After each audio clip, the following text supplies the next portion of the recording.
Howdy partners. Like being in the tropics here. It's 26 degrees and it's chucking it down.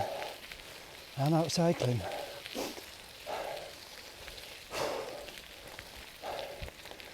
.35 yesterday, but now the weather's breaking. It was quite nice really. Nothing but bad news at the moment in the headlines. A plane down in Ukraine. In my opinion is there was a load of drunken squaddies pissed out of their heads on vodka. Decided to have a laugh, a bit of sport. And basically those blokes fighting out there, soldiers, they're chosen to be prepared to kill people.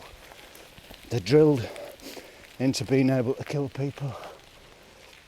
So it's no surprise when you get stuff happening like that plane being shot down, possibly by accident. Who can tell? And I wouldn't say these guys are the sharpest knives in the drawer. And you wouldn't give someone like that in civilian life rocket launchers to play around with, would you? But that's what we do. Because we're all collectively guilty. It's all our fault. All us privileged Westerners living in our decadent lifestyle.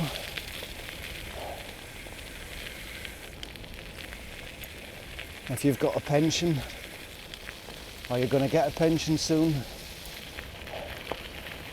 the majority of the shares in your pension will be shares in armament companies. And the companies have got friendly names. Mercedes, Samsung, all these nice sounding nice shopfront names, Airbus. And we only see them from the consumer products which they make, which is just the icing on the cake really. The real business, the real money is all made with weapon sales. That's the meat of the profits. And that's why I say we all have a collective guilt in it in a way. We all live in an elevated lifestyle here in the West. And if you look at the G7 countries, that sort of roughly equates with the 7 countries that manufacture the most arms and sell the most arms. And we sell all those arms to the poorest countries, or I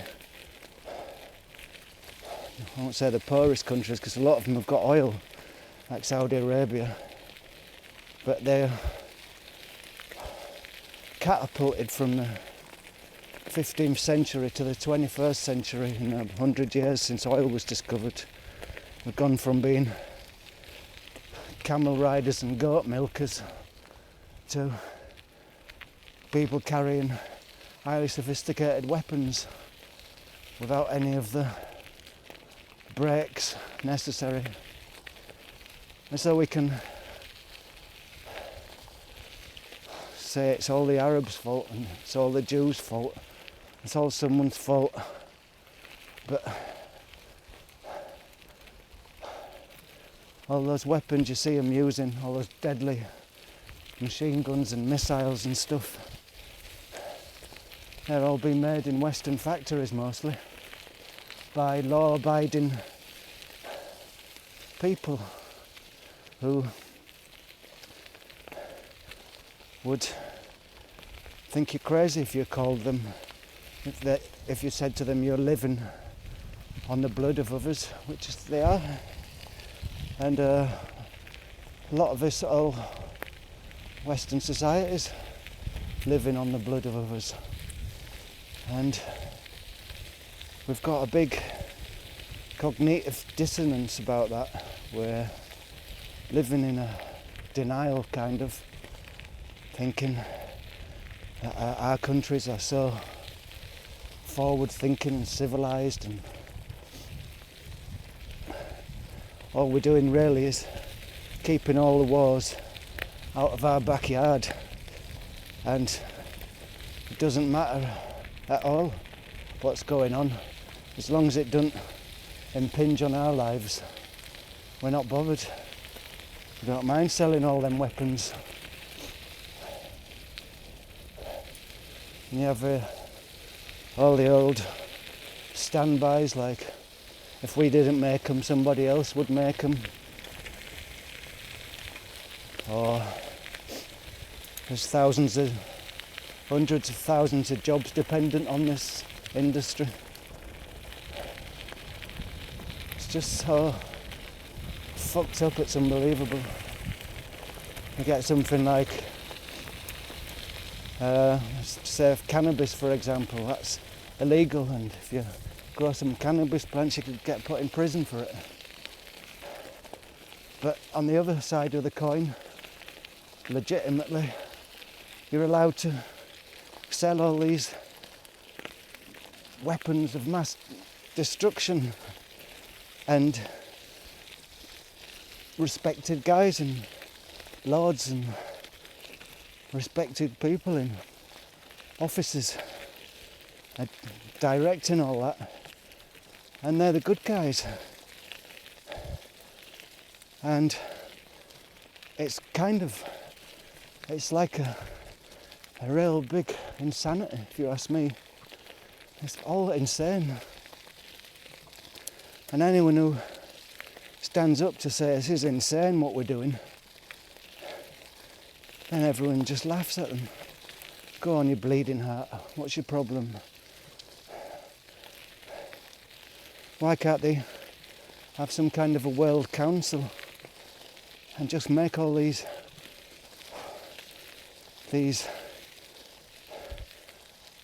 high-grade weapons, make them all illegal? If we can do it of the war on drugs, wouldn't it make more sense a war on lethal weapons? And the reason I bring drugs into it is because I think this dilemma that we've got living in a dual sphere of reality. One side of us is denying all this crap that's going on, and the other side is knows it. And if you think about the drug of choice of the West, which is alcohol, hey, think of the British in India. All the British in India, the upper echelons all swigging gin and tonics, the lower echelons in the army all drinking Indian pale ale. And what does alcohol do? Alcohol makes you belligerent, makes you willing to fight, and that's the kind of drug that we need to help fight all the wars that we're fighting.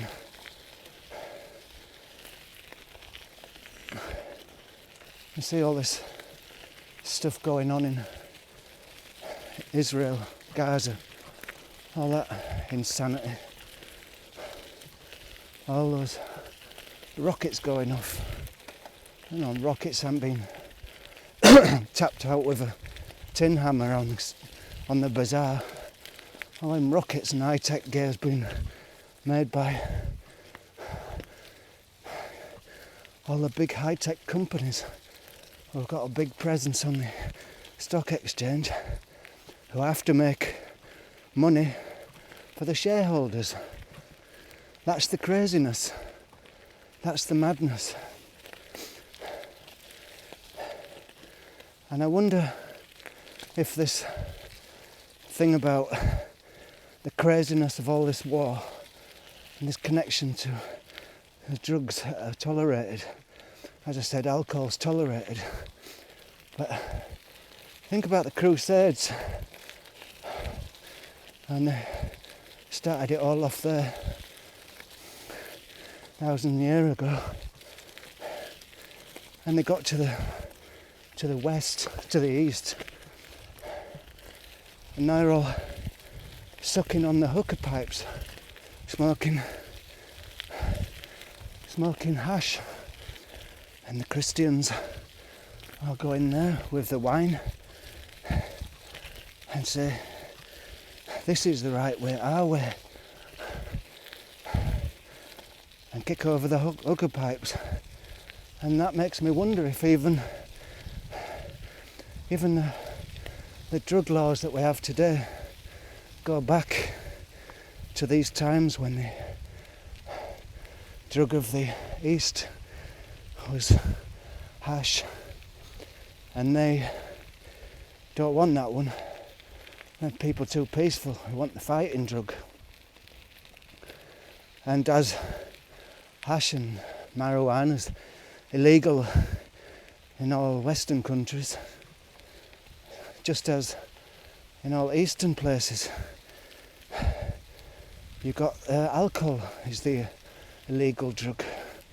Saudi Arabia, you get your hands cut off for drinking a glass of beer. But I'm sure a lot of them smoke them hookah pipes.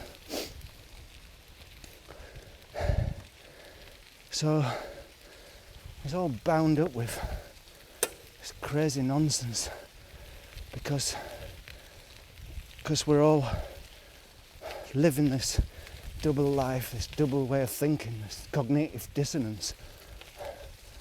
It leads to a kind of general insanity, and that general insanity has got to be kept under control, and the main drug to keep it under control is alcohol. You have your alcohol, forget all your troubles, and just go out and be belligerent about it.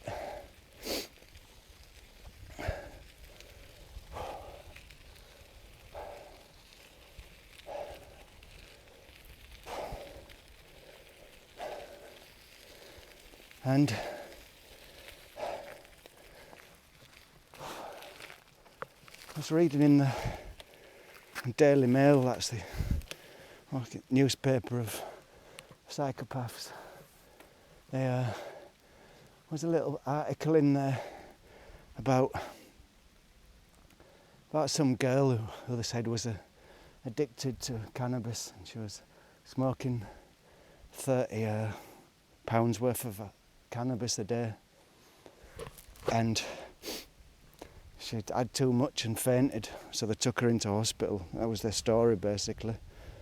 And then at the end of the little story it said the girl's been taken to a psychiatrist and been put on diazepam, Valium. So there we go, there we have the whole thing. Big Pharma.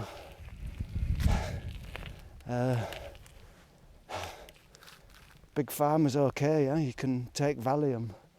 And God knows what the side effects of Valium are, what that does to your brain. Taking tranquilizers.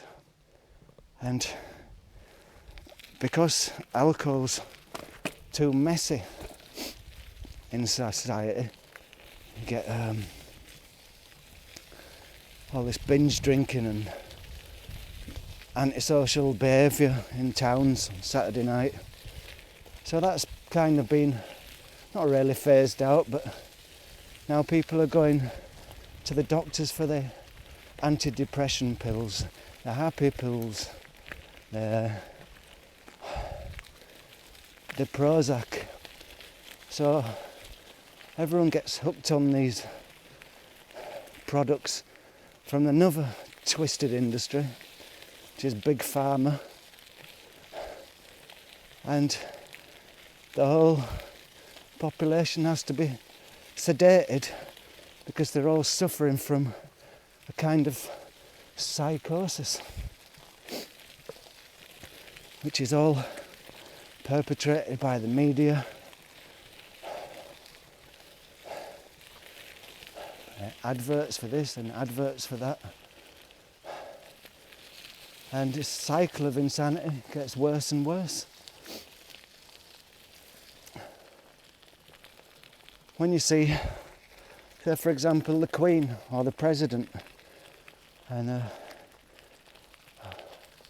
they're praising their armed forces, let's just call a spade a spade. These guys are psychopaths, trained psychopaths, killers. Yeah, they're all hiding behind uniforms and military drill, and there's brass bands playing and the president sticking medals on them. And, you know, it's insane. It's an overused word, but it is. It's just absolutely insane. An insane, mad society that we live in. And if you say that it's insane, everyone says, no, it's not. It's you that's insane. I'm thinking about all those, when I was saying about the household names, Samsung, they make rockets and helicopters.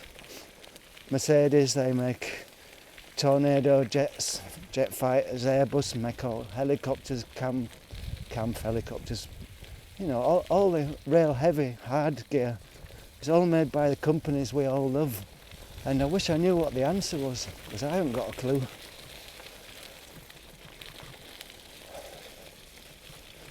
Just any sort of ism should be scrapped in my mind.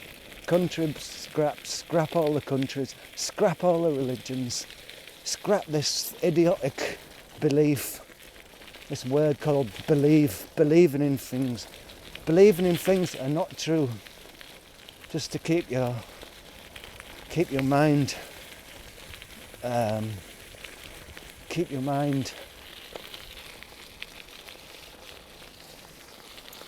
sedated. Keep your mind peaceful. It's pissing it down today. But I could just go along as a true believer and believe that the sun's shining and it's lovely and warm and it's a lovely sunny day, even though I'm going along getting soaking wet. But my belief's strong enough to believe that it's a nice sunny day.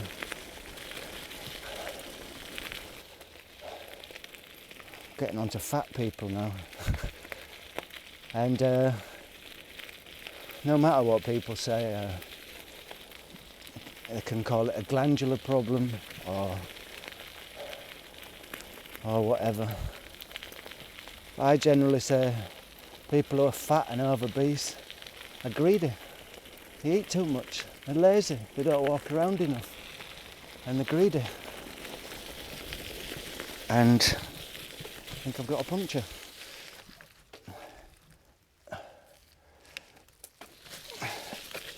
There's no sacred cows with me today. And all this stuff about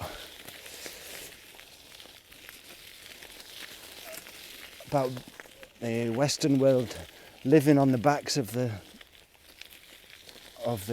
poor countries and selling their corrupt leaders, selling them all the best weapons and everything.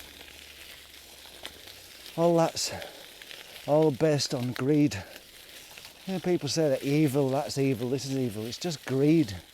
It's not really evil. It's like one of the basic drives of life.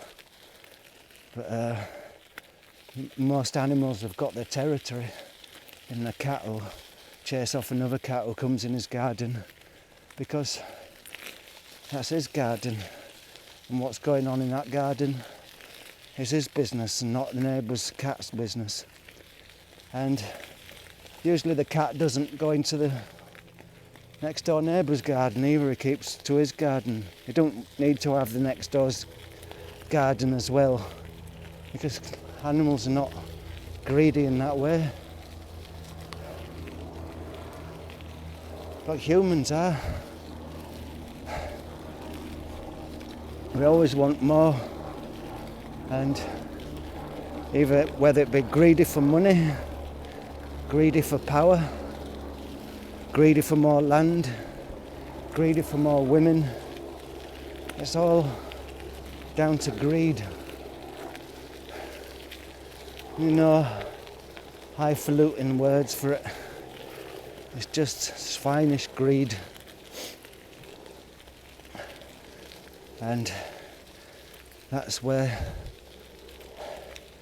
the book stops, I think. Not about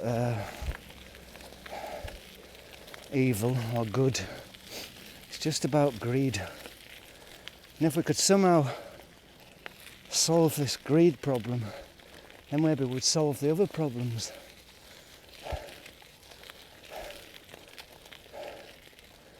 So I think people in schools should be indoctrinated with ethics at school.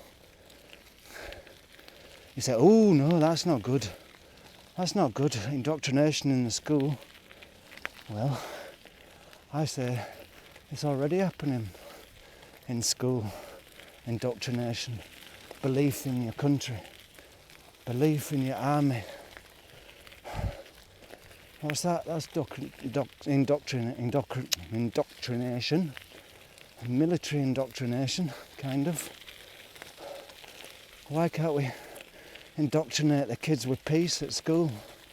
Schools of ethics, with all the wisdom in the world, and teach them that from age 5 till 10, so everybody's based on a system of ethics, instead of all these lies on a personal level. Lies are frowned upon, but on a world level, lies are encouraged. I don't know why we allow the big lies, but the little lies are bad. It's this kind of thing with the big lie. It seems to pervade everything. Everything you look at seems to have a rotten core somehow. I've got some poison for my greenhouse because there were some ants in there, and I picked up a leaflet from Bayer Chemicals, and there was like a three-page supplement about this new pesticide which is friendly to bees, and they were sort of putting this over that Bayer, the company, were friendly to bees, when it's their products that have devastated the bee population. You know, there's always this just spin and lies. You could, fair enough to say, Gary, go and have a drink and chill out. Well, you can do that, can't you? You can walk around with a bag over your head, put your head in the sand, but you know, I don't know if that is a healthy way of living. I know lots of people believe in heaven and hell. It's like more of them believe in hell, really. And I think when you die, unless you get knocked on the back of the head by something and you don't know what's happened, if you're just dying, laying in your bed dying, or if you pass away, as the saying goes, I think the last few seconds in your head determines whether you go to hell or to heaven. I think it's just the last hallucination, really. And I think if you've been living all your life a lie, and then the last few seconds you think about your life, flashes in front of you, and you realise your whole life's been a parody, a falsity. You haven't been really living true to yourself. And that's when you realise that you've been a fool all your life. And that's probably what takes you down to hell.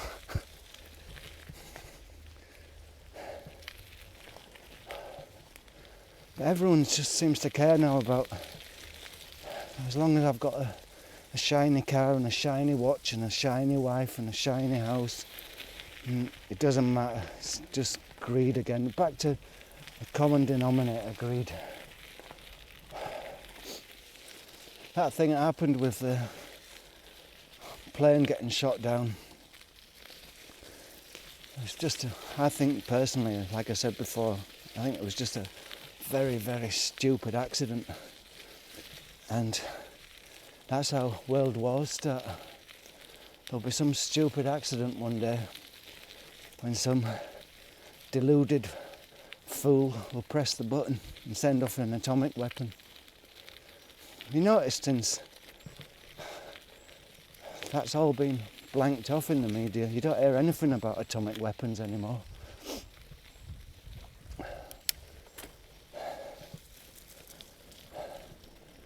It's not on the agenda anymore. More environmental carbon worries. I think we've more to worry about than all these hundreds and thousands of missiles all over Russia that are not being guarded properly. A lot of drunken rebels on them. And everyone's got a right to their own opinion, I suppose. But I know I'm right. Sounds arrogant, but I know I'm right. Because I haven't got anything to win by it. But that's the problem, innit? I say I know I'm right. And so does the guy who's got dynamite strapped all over his body and wants to blow up a plane. He thinks he's right too.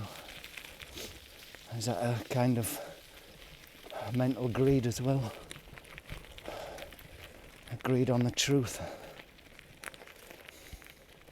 The thing in the world that seems to be the most valuable thing in the world, which is totally in short supply, is common sense. Seems like nobody's got it anymore. I think what will happen in the end is there'll be an all-out nuclear war, and the only places that'll be left will be places like New Zealand, a few desert islands. Maybe it's already happened already, who knows. But imagine if there was a big nuclear war and it was all scraped clean and all started up again. Even if we got the slate scraped clean and we started off again, we'd go the same way because we're stupid. Just basically stupid. And that's why the only thing the gods can't control on us is our stupidity.